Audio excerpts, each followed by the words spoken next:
Hi everyone, my name is Dr. Prince Rao Tripathi. I am a master in cardiorespiratory sciences. I am a physiotherapist.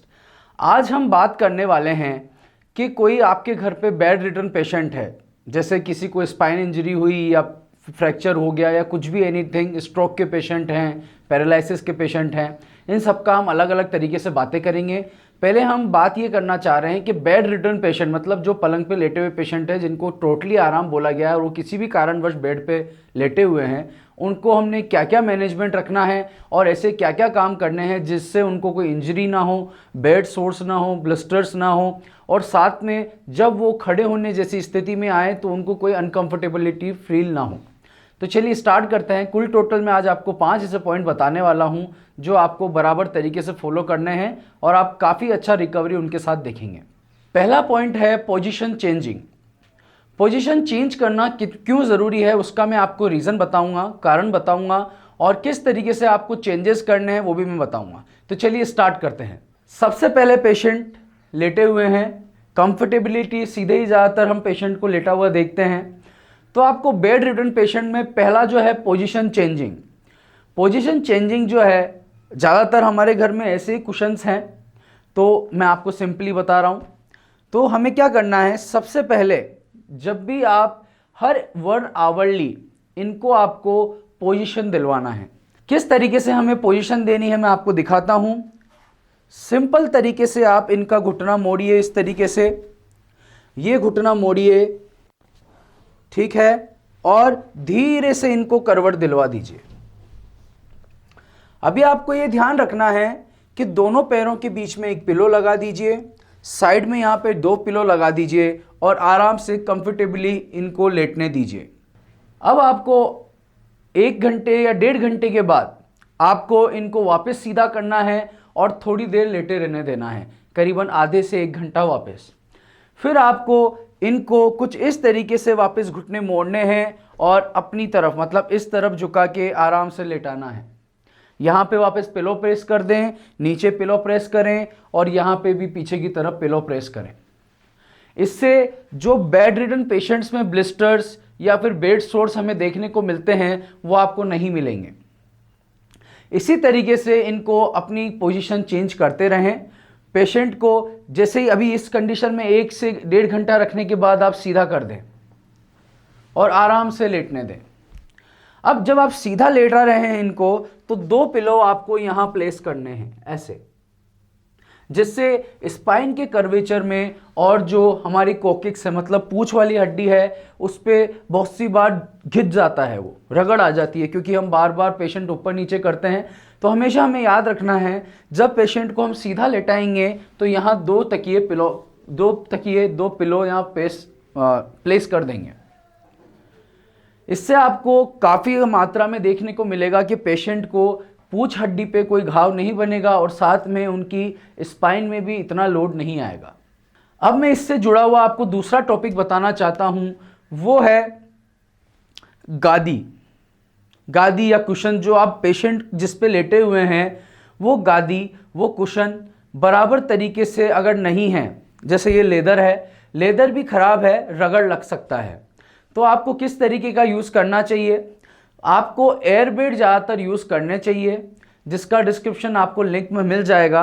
Air bed से क्या फ़ायदे होते हैं, air bed से bed source कम हो जाते हैं क्योंकि एयर का सर्कुलेशन काफ़ी अच्छा बना रहता है।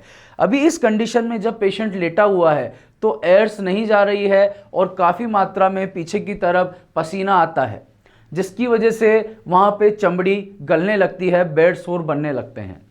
तो हमें इस चीज़ का ध्यान रखना है दूसरे पॉइंट में कि हमें गादी बदलनी है, और अगर पेशेंट ज़्यादा लंबे टाइम तक बेड पे है तो कोशिश कीजिए कि एयर बेड आप यूज़ करें। तीसरे नंबर का जो पॉइंट है वो है ब्रोंकियल हाइजीन या हाइजीन।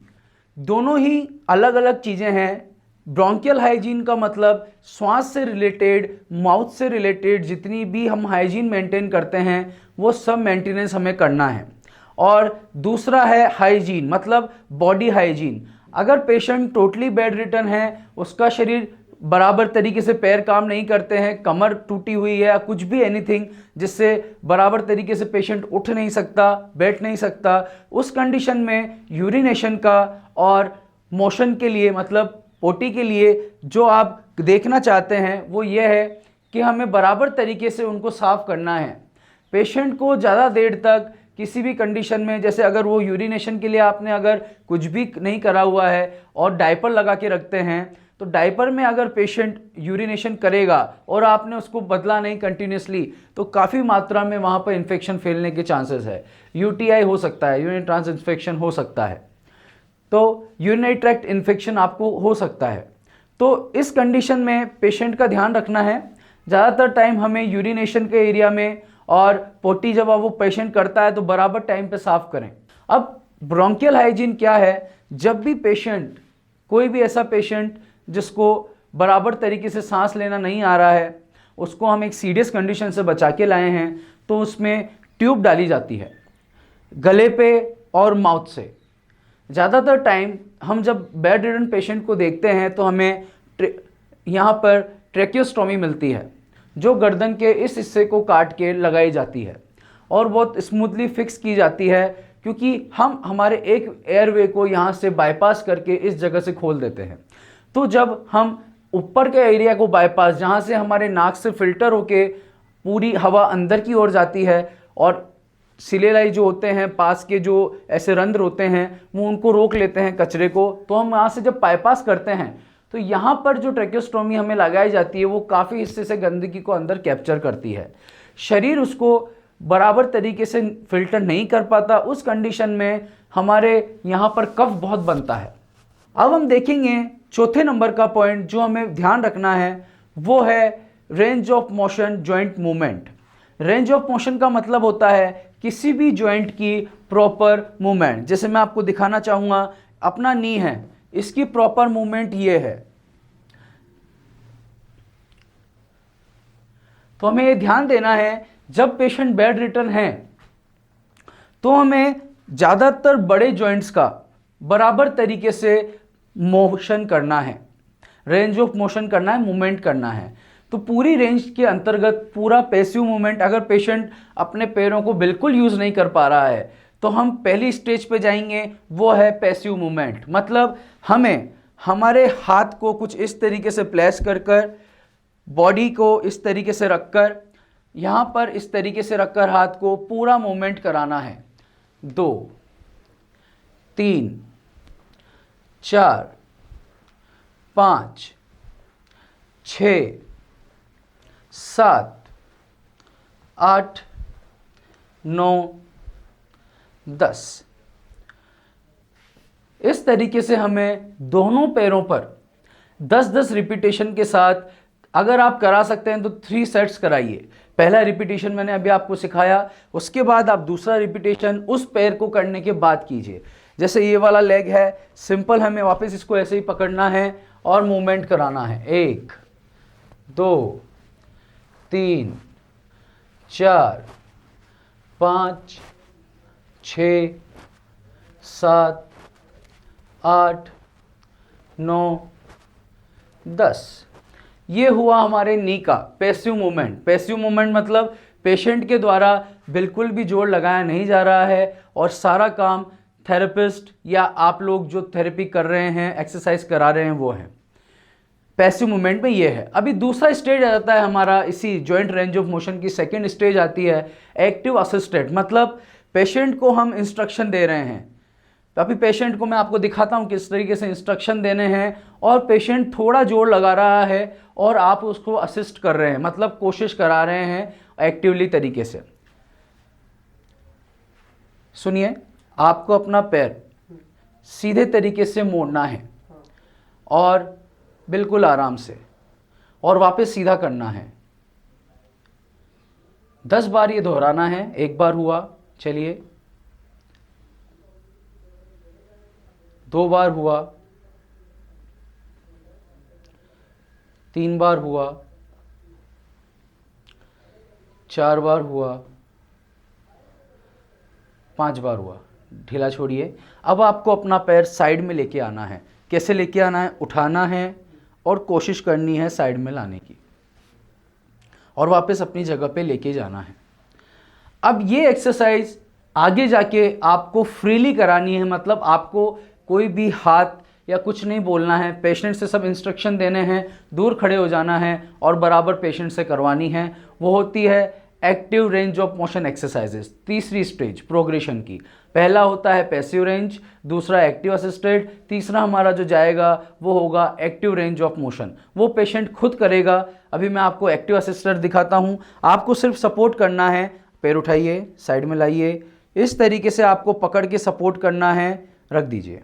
1 2 3 4 5। अभी आपने देखा एक्टिव असिस्टेड। हम देखेंगे एक्टिव रेंज ऑफ मोशन किस तरीके से कराना है। शुरुआत में कुछ दिनों तक अगर पेशेंट बराबर तरीके से एक्टिव रेंज ऑफ मोशन नहीं कर पाता है तो कोई दिक्कत नहीं है, आप मत कराइए, एक्टिव असिस्टेड कराइए या पैसिव मूवमेंट को कोशिश कीजिए कि वो एक्टिव असिस्टेड तक आए, फिर कोशिश कीजिए कि एक्टिव असिस्टेड मूवमेंट आगे जाके एक्टिव रेंज ऑफ मोशन तक आए। चलिए अभी आपको क्या करना है सर, पैर ऊपर उठाना है, साइड में लेके आना है, वापस लेके जाना है और नीचे रखना है। 5 बार करिए। 1 बार हुआ, 2 बार हुआ, पैर को सीधा रखने की कोशिश कीजिए, ऐसे मोड़िए मत। चलिए उठाइए। 3 बार हुआ। अगर आप पैर को सीधा नहीं रख पाते हैं तो कोई दिक्कत नहीं है, जैसे आप कर पा रहे हैं वैसा करिए। उठाइए, लेके जाइए। 4 बार हुआ, 5 बार हुआ। इस तरीके से आपको एक्टिव रेंज ऑफ मोशन तक पहुंचना है। हर एक जॉइंट का आप इसी तरीके से प्रोग्रेशन कर सकते हैं, इसी तरीके से पेशेंट को आप एक्सरसाइज करा सकते हैं। ठीक है, अभी मैंने आपको नी का बताया, फिर हिप का बताया, इसके साथ ही लोअर लिम्ब में एक और जॉइंट हमारा शामिल होता है, वो होता है पंजा। अब ध्यान रखना है, आपको इस तरीके से उठाना है लेग को और पैसिव रेंज ऑफ मोशन में पूरा सर्कुलर घुमाना है।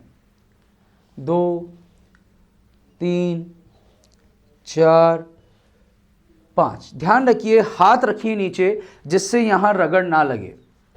अभी वापस क्लॉकवाइज फिर एंटी क्लॉकवाइज। 1 2 3 4 5।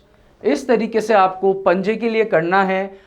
ये पैसिव रेंज ऑफ मोशन है। फिर हम जाएंगे एक्टिव असिस्टेड पे। अब पेशेंट को आप गाइड करिए, सर आपको पंजा चलाना है ऊपर और नीचे, चलाइए। अभी पेशेंट प्रॉपर तरीके से, बिल्कुल सही तरीके से पंजा नहीं चला पा रहा, तो आपको ध्यान देना है, आपको पेशेंट की एडी पे यहाँ हाथ रखना है वापस जैसे पैसिव मूवमेंट में था, और पेशेंट को बोलना है पंजा चलाइए, पंजा चलाइए सर, ऊपर और नीचे। इस तरीके से आपको मूवमेंट कराना है।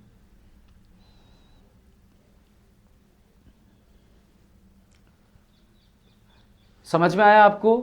और जब एक्टिव रेंज ऑफ मोशन पे जाएगा तो फिर आपको फ्री छोड़ देना है और पेशेंट को बोलना है आप ऊपर नीचे पूरा पंजा चलाइए, पूरा ऊपर खींचिए और पूरा नीचे लेके आइए।